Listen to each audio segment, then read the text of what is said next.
The human being is in the most literal sense a political animal, not merely a gregarious animal, but an animal which can individuate itself only in the midst of society. Capital is money, capital is commodities. By virtue of it being value, it has acquired the occult ability to add value to itself. It brings forth living offspring, or, at the least, lays golden eggs. The ideas of the ruling class are in every epoch the ruling ideas.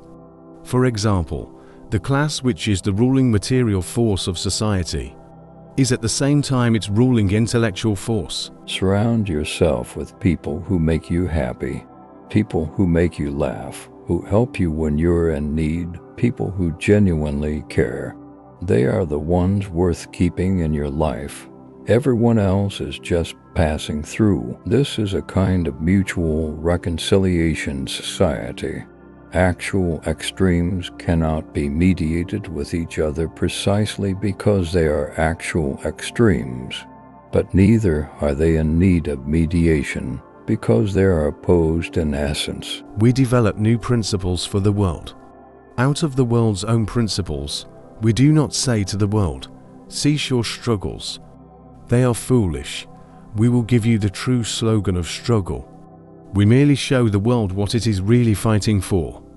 And consciousness is something that it has to acquire. The only intelligible language in which we converse with one another consists of our objects and their relation to each other.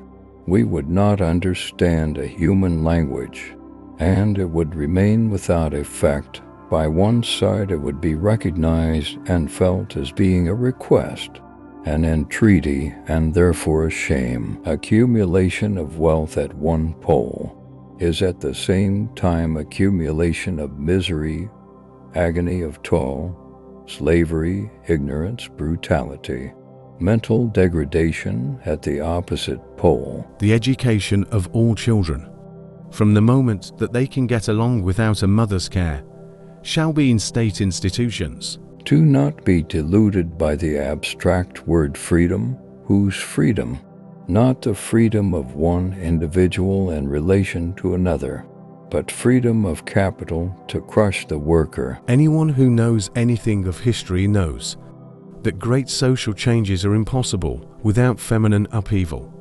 Social progress can be measured exactly by the social position of the fair sex, the ugly ones included. There is no greater stupidity than for people to marry and so surrender themselves to the small miseries of domestic and private life. Social reforms are never carried out by the weakness of the strong, but always by the strength of the weak. Money is the alienated essence of man's work and existence. This essence dominates him, and he worships it. Every provisional political setup following a revolution requires a dictatorship, and an energetic dictatorship at that.